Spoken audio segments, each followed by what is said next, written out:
Perjalanan tak seindah yang kita bayangkan, niat baik kita akan selalu ada rintangan, maupun tantangan, sebaik-baiknya kita pasti ada orang yang tidak senang kepada kita. Tonton video ini sampai selesai.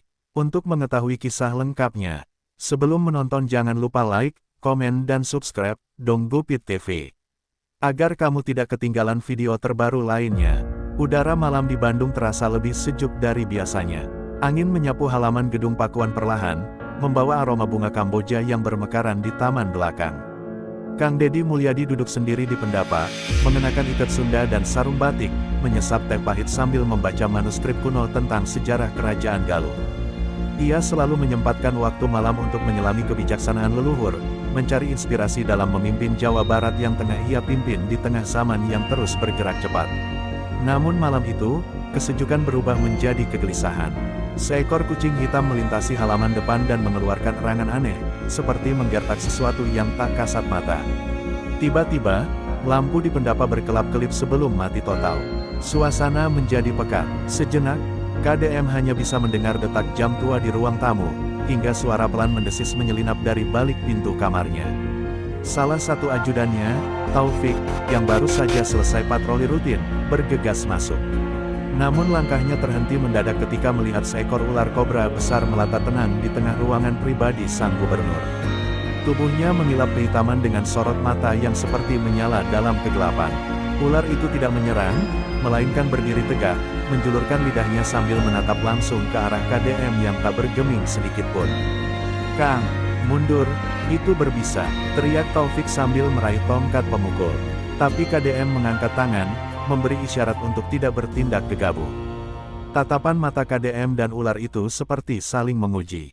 Dalam hening yang aneh, seakan ada komunikasi tak terdengar yang berlangsung di antara mereka. Beberapa detik kemudian, ular itu melata mundur ke sudut ruangan dan secara tak masuk akal menghilang ke dalam tembok, seolah menembus batu bata yang padat. Setelah kejadian itu, KDM hanya diam termenung. Ia tahu, ini bukan kejadian biasa. Bukan pula ulah satwa liar yang tersesat. Sesuatu yang lebih gelap sedang menyusup ke wilayahnya. Taufik dan beberapa staf panik, tapi ia menenangkan mereka dengan tenang. "Jangan ribut, ini bukan soal ular, ini pesan," ucapnya datar, namun tajam.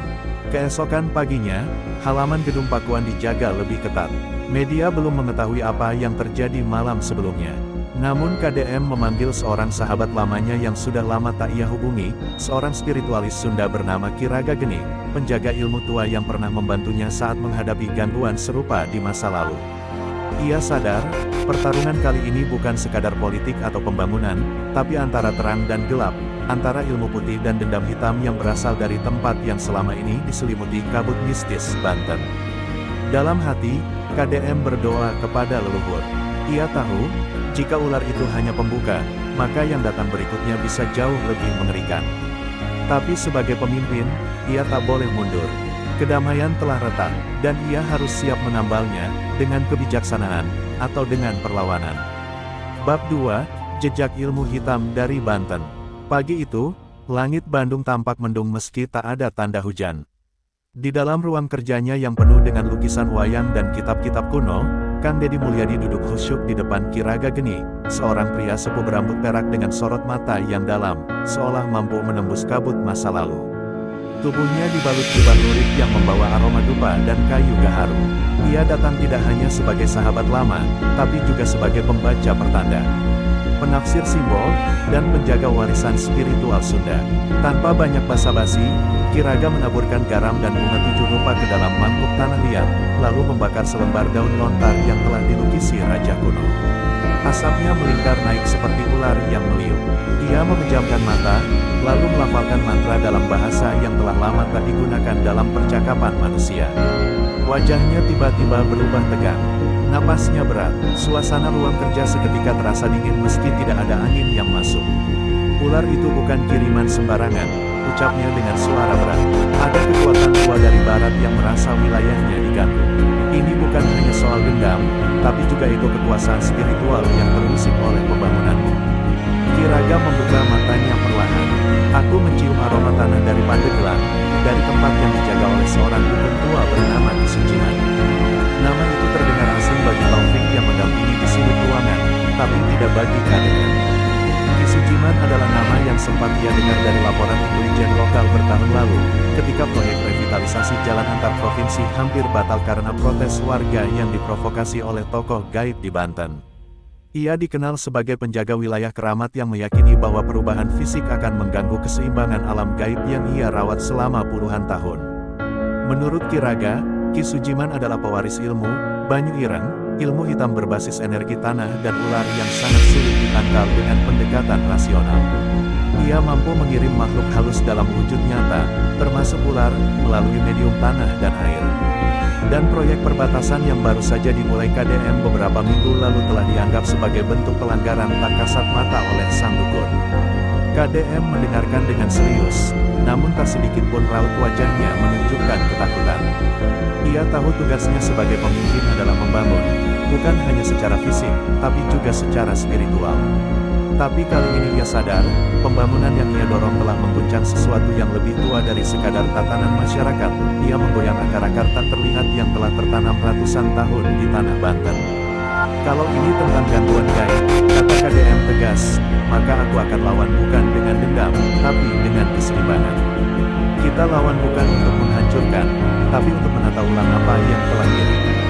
Ki Raga tersenyum kecil, lalu menatapnya dengan tajam. Kalau begitu, bersiaplah, kan? Ular itu hanya pembuka. Yang berikutnya, bisa saja bukan lagi datang melata, tapi terbang. Bab 3, dukun tua bernama Ki Sujiman.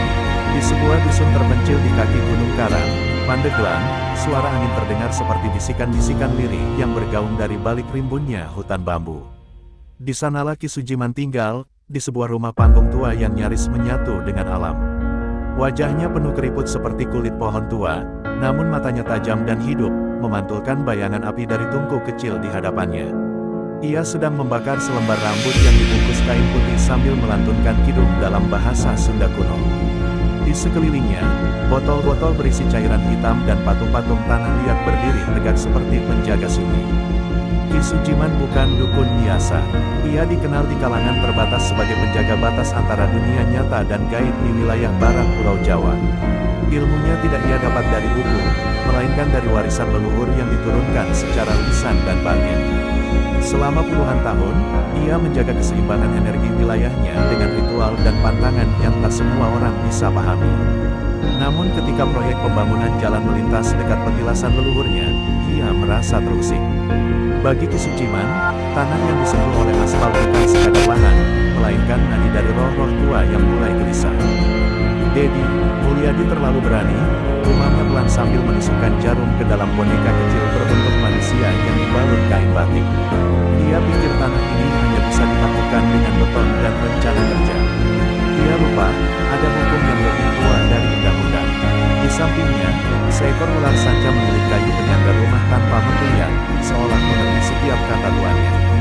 Beberapa murid Ki Sujiman duduk bersila dengan wajah tegang. Mereka tahu sang guru sedang mempersiapkan sesuatu yang besar. Salah satu dari mereka, seorang pria muda berambut gimbal bernama Ujang Wirata, bertanya dengan suara serak, apakah kita akan menyerang langsung, Ki? Ki Sujiman menoleh dengan tatapan dingin. Bukan menyerang, kita mengingatkan. Kalau dia tak paham juga, maka tanah ini sendiri yang akan menolaknya.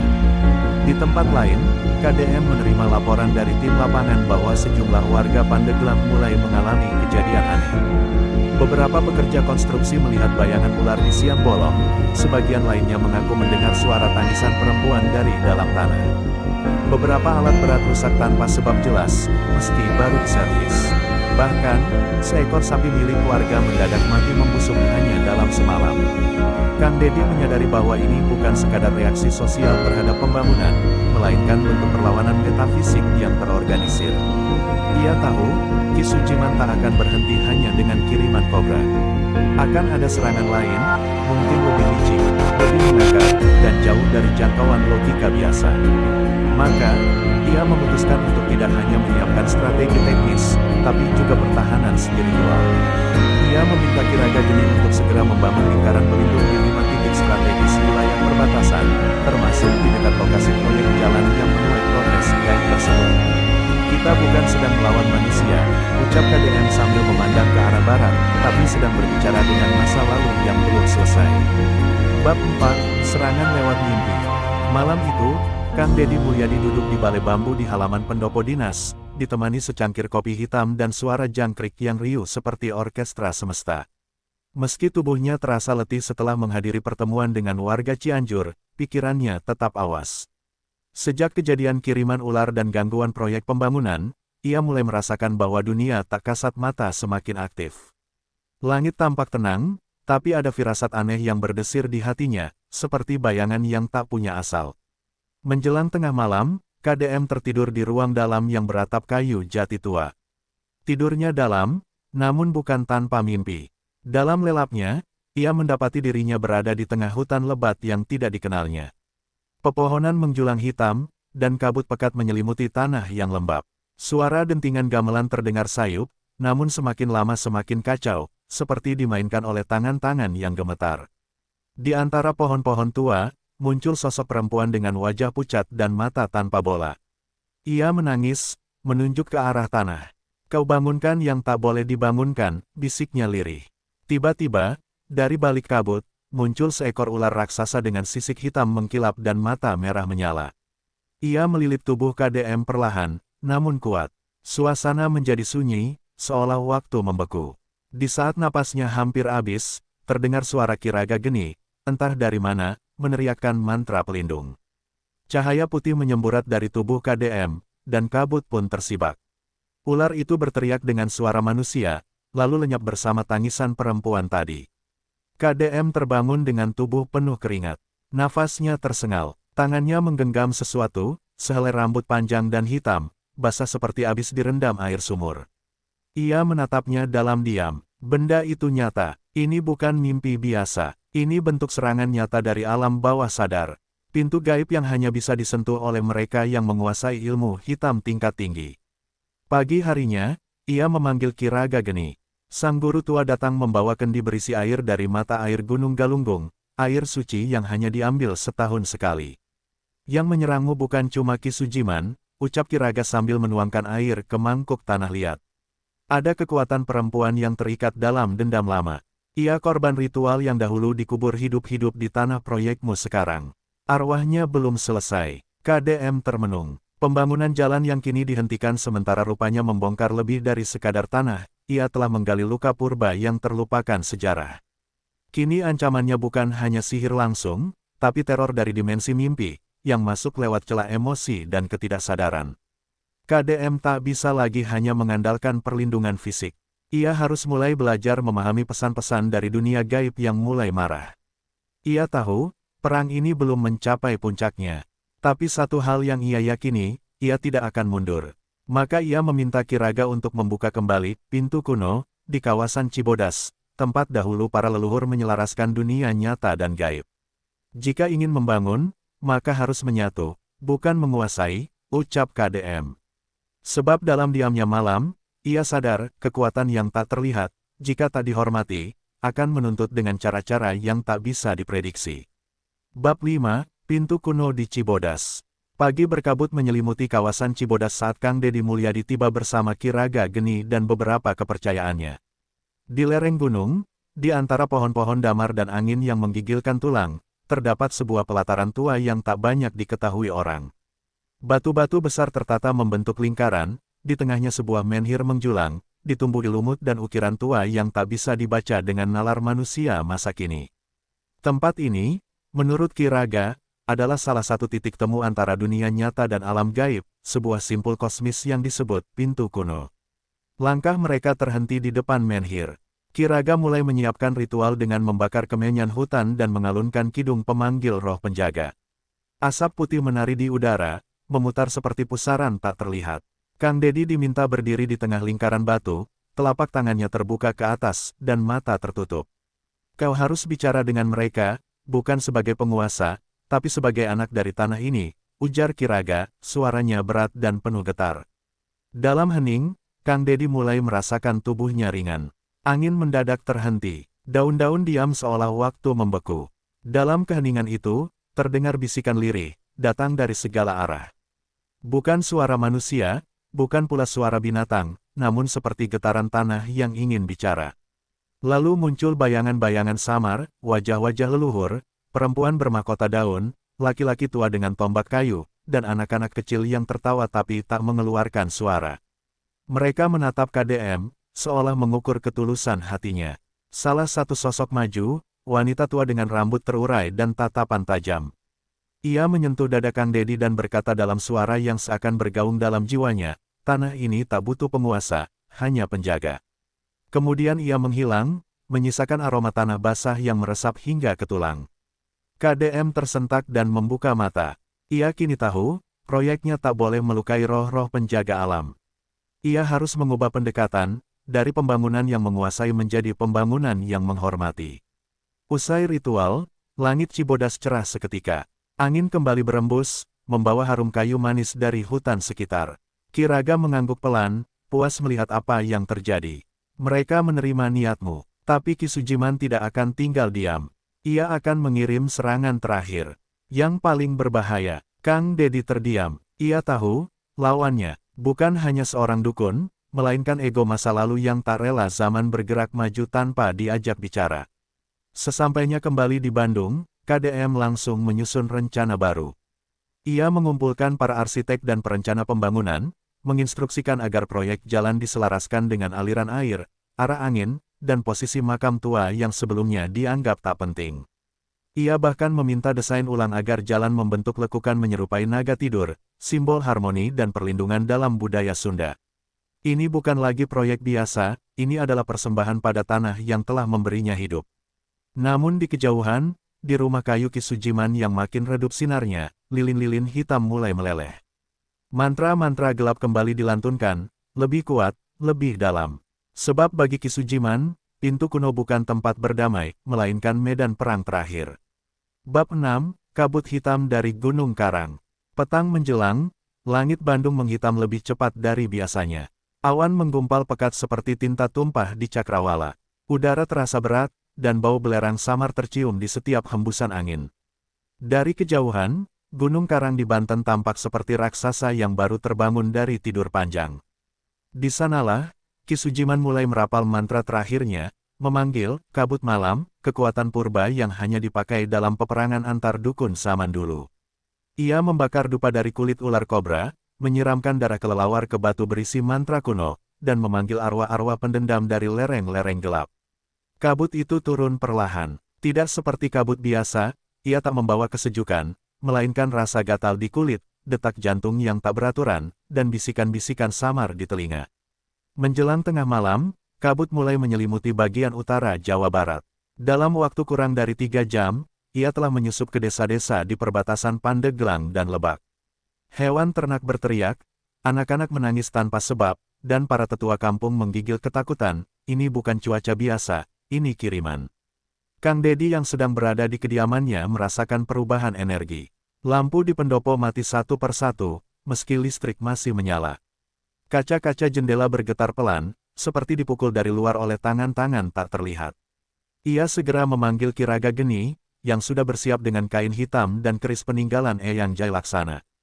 Ini bukan hanya kabut, ini kiriman roh-roh perusak. Mereka ingin memutus simpul perlindungan yang baru kita bangun di Cibodas, kata Ki Raga dengan suara parau namun mantap. Tanpa menunggu waktu, Kang Dedi dan Ki Raga menuju ke Bukit Batu Luhur, tempat puncak energi Jawa Barat yang dikenal sebagai pusat garis lei spiritual. Di sana, mereka menancapkan keris Eyang Jailaksana ke batu suci dan memulai semedi bersama. Ki Raga menyanyikan kidung pemanggil cahaya leluhur, sementara KDM membaca doa dari kitab kuno Sunda Wiwitan. Angin mulai bertiup dari selatan, membawa sinar bulan yang tersembunyi kembali muncul menembus kabut. Batu di bawah kaki mereka bergetar perlahan. Tiba-tiba, dari balik kabut, muncul sosok tinggi berjubah hitam, bermata merah seperti bara. Itu bukan manusia, melainkan perwujudan amarah alam yang dipelintir oleh sihir Ki Sujiman. Sosok itu melayang mendekati Kang Dedi, namun terhenti beberapa meter di depannya, tertahan cahaya dari keris tua. Kau belum selesai menebus luka tanah ini, ucap makhluk itu, suaranya seperti logam digesek. KDM menatap tajam, aku tidak ingin jadi penguasa atas tanah ini. Aku hanya penjaganya. Jika memang harus diuji, maka uji aku, bukan rakyatku. Cahaya dari keris memancar kuat, menembus dada sosok hitam itu yang kemudian meledak menjadi ribuan kilatan api kecil, lenyap di telan langit. Kabut pun terangkat perlahan, menghilang seperti ditelan bumi. Warga yang sebelumnya ketakutan mulai tenang, anak-anak tertidur, dan binatang ternak berhenti meronta. Kang Dedi terjatuh bersimpuh, keringat membasahi wajahnya, tapi ada senyum tipis di bibirnya, pertanda bahwa malam itu, ia dan leluhur telah menahan badai. Namun jauh di Gunung Karang, Ki Sujiman menjerit marah. Tapi ia tidak hancur, ia justru bersiap membuka kekuatan terakhir, yang disimpan di dalam peti keramat, yang belum pernah dibuka sejak Perang Bubat. Bab 7, Peti Keramat Perang Bubat. Di tengah keheningan malam yang belum sepenuhnya pulih, Ki Sujiman menatap peti tua berbalut besi hitam yang tersimpan di ruang tersembunyi rumahnya. Peti itu telah diwariskan turun-temurun oleh para leluhur Banten yang ikut dalam peristiwa berdarah Perang Bubat, sebuah kisah kelam yang menyimpan dendam masa lalu. Tidak sembarang orang bisa membukanya. Hanya mereka yang darahnya tersambung langsung ke garis keturunan Ki Waranggana, dukun utama pasukan Pajajaran yang dihancurkan oleh Majapahit. Ki Sujiman adalah salah satunya, dan malam itu, dengan darah segar dari jari telunjuknya, ia membuka kunci terakhir peti tersebut. Dari dalam peti, terhembus bau kayu tua bercampur anyir darah kering. Di dalamnya tersimpan sehelai kain merah kehitaman yang tampak hidup, berdenyut seperti jantung. Kain itu dikenal dalam legenda sebagai tapak iblis, peninggalan dari prajurit gaib yang mati terbakar di medan Bubat. Siapapun yang menyelubungi tubuhnya dengan kain itu akan berubah menjadi perantara antara dunia roh dan dunia nyata, tetapi juga harus siap kehilangan kendali atas dirinya. Ki Sujiman tersenyum kecut. Jika tanah ini memilih Kang Dedi sebagai penjaga, maka biar aku jadi bayangannya yang tak bisa dilenyapkan. Sementara itu, Kang Dedi tengah melakukan perjalanan spiritual ke Gunung Tilu. Ia didampingi Ki Raga dan dua kasepuhan dari Kuningan dan Tasikmalaya. Di puncak gunung itu, terdapat mata air yang dipercaya sebagai sumber kejernihan hati. Air tersebut harus diminum oleh siapapun yang hendak menghadapi ilmu hitam tingkat tinggi, agar tak tergoda oleh rasa dendam atau haus kuasa. Kang Dedi meminum air itu dalam diam, dan merasakan aliran dingin menjalar dari kerongkongan ke jantungnya, seperti membersihkan ruang terdalam dari bisikan buruk. Belum sempat mereka turun dari gunung, langit tiba-tiba menggelap. Kali ini bukan kabut, tapi awan hitam pekat seperti tirai neraka yang turun menyelimuti kaki gunung. Di sela gemuruh petir, terlihat sosok Ki Sujiman melayang dengan jubah merah berkilau dan mata menyala merah. Tubuhnya berubah, tidak lagi tampak seperti manusia, melainkan seperti bayangan tinggi dengan aura membakar. Aku bukan lagi Sujiman, aku adalah perwujudan dendam yang diwariskan. Teriaknya lantang, menggema di seluruh lembah. Kang Dedi berdiri tegak, tak bergeming. Ia tidak lagi hanya mengandalkan kekuatan lahir, tapi juga kekuatan batin yang telah ia pelajari dari leluhur dan tanah tempatnya berpijak. Dengan tenang, ia mencabut keris Eyang Jai Laksana dan menancapkannya ke tanah. Seketika cahaya putih menjalar membentuk lingkaran besar yang memisahkan dirinya dari aura kegelapan Sujiman. Pertarungan energi pun dimulai, bukan dengan adu fisik, melainkan benturan niat dan keyakinan. Setiap mantra yang dilempar Ki Sujiman dihempas oleh gelombang cahaya putih dari Kang Dedi. Ki Raga Geni tak tinggal diam. Ia memukul gong kecil warisan kerajaan Galuh, mengaktifkan gelombang bunyi yang menembus lapisan roh. Suara itu menggetarkan tubuh Ki Sujiman, memecah konsentrasinya. Dendammu bukan kekuatan, tapi beban yang menenggelamkanmu. Seru Kang Dedi. Dalam sekejap, cahaya dari keris menyambar kain tapak iblis yang menyelimuti tubuh Ki Sujiman. Kain itu terbakar, menjerit seperti makhluk hidup, dan lenyap menjadi debu bersama suara angin yang mendesing. Panjang, tubuh Ki Sujiman jatuh tergolek. Tak ada lagi api di matanya, tak ada kebencian di wajahnya. Ia hanya seorang lelaki tua yang akhirnya dilepaskan dari bayangan masa lalu. Kang Dedi menghampirinya dan berucap lirih, yang kita warisi seharusnya bukan dendam, tapi hikmah dari luka. Malam itu, Gunung Tilu kembali tenang, dan Jawa Barat terbebas dari ancaman ilmu hitam yang nyaris mengoyak harmoni tanahnya. Bab 8, Warisan Penjaga Tanah. Pagi pertama setelah pertarungan di Gunung Tilu menyingsing dengan keheningan yang berbeda. Udara segar berembus tenang, seakan-akan semesta sedang menghela napas lega. Kang Dedi berdiri di tepi lereng, menatap hamparan hutan yang kembali damai. Cahaya matahari pagi membias di permukaan daun, menyiratkan harapan baru bagi tanah Sunda. Ki Raga Geni, yang berdiri di sampingnya, menepuk bahunya pelan. Perang batin telah usai, tapi tugas menjaga keseimbangan tak pernah selesai, ucapnya penuh makna. Di Pendopo Agung Cikopo, para tokoh adat dan spiritual dari berbagai wilayah Jawa Barat berkumpul. Mereka datang bukan untuk merayakan kemenangan, melainkan menyatukan niat menjaga warisan leluhur dari ancaman kegelapan baru. Kang Dedi berdiri di tengah lingkaran, membawa keris Jai Laksana yang kini tersimpan dalam kotak kaca bertuliskan aksara Sunda kuno. Ia menyampaikan pidato dengan suara lantang namun penuh kelembutan, mengingatkan bahwa kekuatan sejati bukan berasal dari kekuasaan, melainkan dari kebijaksanaan dan kesucian niat. Di antara kerumunan, tampak wajah-wajah muda dari berbagai pesantren, padepokan, dan kelompok pemuda adat. Mereka menyimak dengan serius, meresapi setiap kalimat yang diucapkan. Kang Dedi tahu, generasi inilah yang kelak akan menggantikan peran para penjaga tanah. Maka, ia menetapkan pembentukan Laskar Penjaga Tanah, sebuah pasukan moral dan spiritual yang tak hanya melawan kejahatan lahir, tetapi juga menjaga nilai-nilai luhur yang mulai pudar. Laskar ini bukan milisi, bukan ormas, melainkan simpul kebudayaan yang berpijak pada cinta tanah air. Sementara itu, di Banten, suasana sunyi menyelimuti rumah Ki Sujiman. Meski tubuhnya selamat, jiwanya telah kehilangan semangat bertarung.